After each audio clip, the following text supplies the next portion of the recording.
She named this specimen Duncan. He was huge, double the size of most other crows. Through the drone, she watched as Duncan cracked the rock against a stone, flaking off pieces until it was sharp. Holding it in his claws, the wings thundered and he rose into the sky. His nest was in the old Bellum Tower, which still stood amidst the piles of rubble and jutted out from the sea. Trees and vegetation sprouted from the fallen buildings, cracking what was left of the concrete and stone. It wouldn't be long until it was all swallowed in forests. She tracked Duncan as he flew, soaring in the clear blue skies. In the streets below, a small herd of javelinas picked their way across the ruins, rummaging beneath stones and stalks. Duncan beat his wings, positioning high above. He released the rock. It crashed into the skull of a young beast, cracking bone and piercing the flesh. Even the drone could pick up its scream of pain. It ran for a few seconds, then collapsed, legs twitching. Duncan circled high above, waiting. When blood had poured and the beast was still, he descended, pecking at the skin and meat. Satisfied, he took flight again. "Food!" Duncan shouted in a much too human voice. As he circled, a flock gathered around him. When he plunged down, they followed and feasted. From orbit, she saw the trails of fire racing across the sky. Dozens, hundreds, the last wave from the Indian subcontinent piercing the atmosphere. It would not be long now until her vigil finally ended, and she surrendered control to the automated systems. But while there was time, she watched.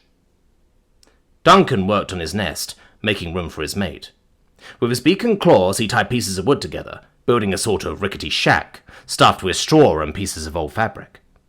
Shiny bits of metal sparkled in the setting sun, dangling from all corners. Kira called from outside. Duncan poked his head out, perched on the ledge. He beat his large wings in greeting. She landed next to him, a bundle of berries held in her claws.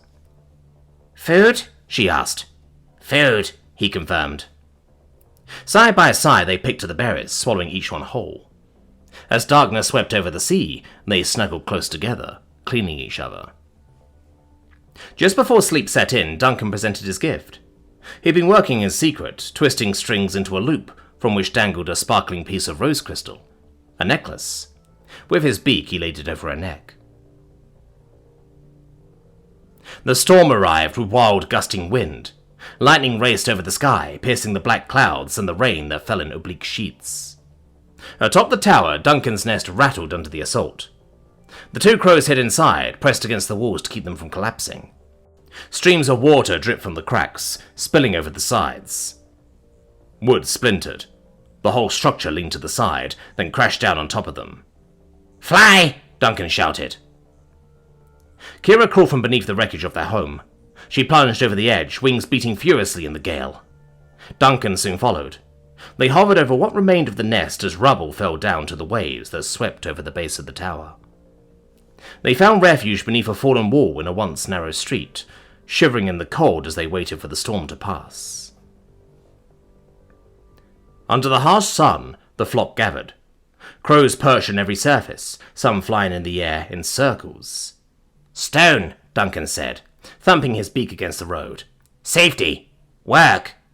"Hard," said Lim. "Break?" "Learn," Duncan replied. Kira stood ready, the string hanging from her beak.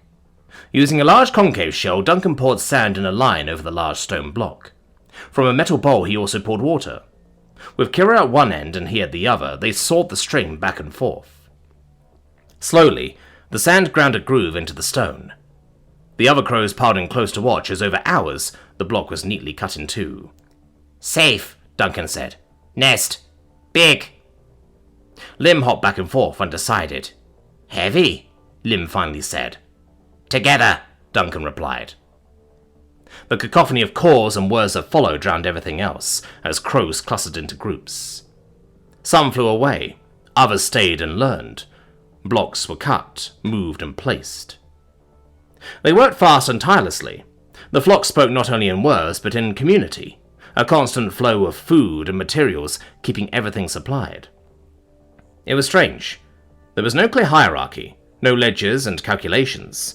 Still, The monoliths rose. Stones were piled atop each other into columns, mimicking the once proud houses around them.